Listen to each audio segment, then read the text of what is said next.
नमस्कार दोस्तों, एक और गुड न्यूज़ निकल के आ रही है दोस्तों।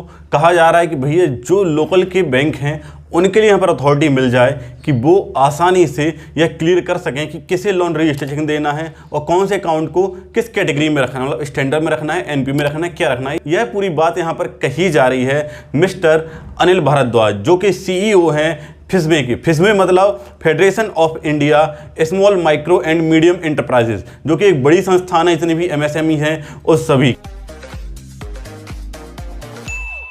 के लिए मालूम है कि 5 मई को जो एमएसएमई और इंडिविजुअल बोरोवर के लिए 25 करोड़ तक के लोन को लोन रिस्ट्रक्चरिंग करने का यहाँ पर कहा गया है आरबीआई के। लगातार उसकी यहाँ पर शिकायतें होना शुरू हो गई हैं, उसको लेटर लिखना शुरू हो गए हैं आरबीआई को, प्रधानमंत्री मोदी को, निर्मला सीतारमण को और सभी बैंकों को कि भाई इससे किसी को रिलीफ नहीं मिलेगा। और यहाँ पर 25 करोड़ से क्या होगा, 25 करोड़ से बड़ी भी कंपनियाँ हैं और यहाँ पर सभी के लिए रिलीफ मिलना चाहिए। तो यहाँ पर ये बात कही जा रही है। उसी कड़ी में यहाँ पर एक और बात जोड़ते हुए यहाँ पर अनिल भारद्वाज कहते हैं कि यदि आरबीआई कुछ और अनाउंसमेंट नहीं करती है, कोई सपोर्ट नहीं देती है, तो यहां पर 50% तक अकाउंट एनपी हो जाएंगे। दोस्तों 50% एमएसएमई की अगर अकाउंट एनपी होंगे तो मैं बता दूं 99% यहां पर आप समझ लीजिए इंडिविजुअल बोरोवर के अकाउंट यहां पर एनपी हो जाएंगे।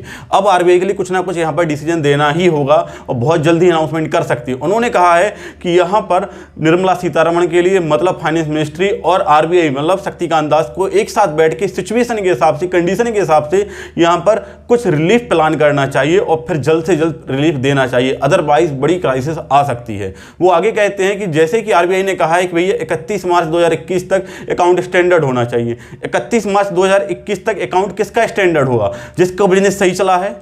एमएसएमई की बात हो रही है कि बिजनेस जिसका सही चला है। इंडिविजुअल बोरोवर की बात करें जिसकी जॉब कंटिन्यू रही है, जो अच्छे से बिजनेस कर रहा है, तो उसी का होगा ना। तो मतलब ऐसे बिजनेस के लिए यहाँ पर रिलीफ मिलने की बात हो रही है जो लॉकडाउन में, पेंडेमिक में अच्छा काम करे, जैसे फार्मा है, जैसे आप एंटरटेनमेंट देखेंगे, जैसे आप आईटी फील्ड देखेंगे, तो मतलब जितने भी ऑनलाइन से संबंधित बिजनेस हैं या फिर जो अभी आवश्यक वस्तु के अंतर्गत आए हैं जो भी बिजनेस, वो सभी यहाँ पर पनपेंगे। और वो तो पहले ही पॉजिटिव चल रहे थे क्योंकि उनका लॉकडाउन में अच्छा खासा काम चल रहा था।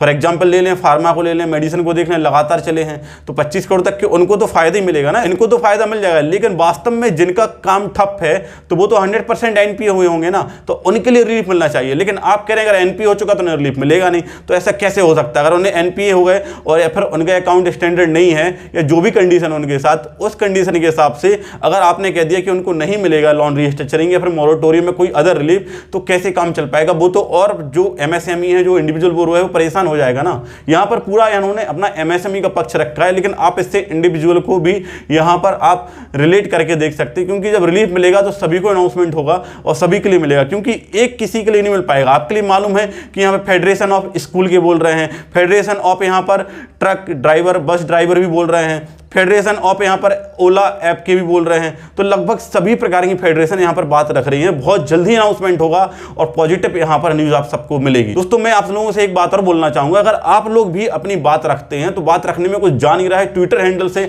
आपको बात रखनी है, फेसबुक से रखनी है, व्हाट्सएप से रखनी, मेल से रखनी है, सारी चीज़ों की डिस्क्रिप्शन में आपके लिए लिंक मिल जाएगी, वहां से आइए और जाके अपनी बात रखिए, अपनी बात कहिए कि आप क्या रिलीफ चाहते हैं। अदरवाइज आरबीआई फिर एक ऐसा ही कोई प्लान लेके आ जाएगी, फिर सभी के लिए रिलीफ नहीं मिल पाएगा। यदि हम सब लोग अपनी बात रखेंगे तो कुछ ना कुछ इंपैक्ट पड़ेगा। दोस्तों जब फेडरेशन कोई बात कहती हैं, लगातार फेडरेशन कह रहे हैं, बैंक भी कह रहे हैं, तो यहाँ पर कुछ ना कुछ रिलीफ देना पड़ेगा और बड़ा बदलाव यहाँ पर हो सकता है। यहाँ पर जो रेजुलेशन फ्रेमवर्क 2.0 है इसमें, क्योंकि यहाँ पर उसी में चेंजेस की बात की जा रही है, क्योंकि 25 करोड़ तक के लोन उसमें कवर होंगे, लेकिन 25 करोड़ के ऊपर के लोन भी हैं जिनको यहाँ पर रिलीफ चाहिए है, केवल उन्हीं के लिए रिलीफ नहीं चाहिए। तो दोस्तों गुड न्यूज़ पर गुड न्यूज़ निकल के आ रही है, बहुत जल्दी अनाउंसमेंट हो जाएगा।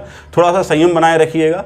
रिकवरी एजेंट बैंक परेशान करते हैं, समय लीजिए, 2 दिन 4 दिन 5 दिन करके उनको टालते रहिए, बहुत जल्दी अनाउंसमेंट हो सकता है। पैसा है तो कॉमन सी बात है कि आप पेमेंट कर रहे होंगे, नहीं है तो कोई ऑप्शन नहीं है टालने के अलावा और उन्हें समझाने के अलावा। अपनी बात मेल, ट्वीट, फेसबुक या जहां से भी आप रख सकें अपने बैंक तक, आरबीआई तक, फाइनेंस मिनिस्ट्री तक और पीएमओ तक जरूर पहुंचाते रहिए। कुछ ना कुछ यहां पर सॉल्यूशन जरूर मिलेगा। तो मिलते हैं फिर अगले वीडियो में, तब तक के लिए जय हिंद, जय भारत।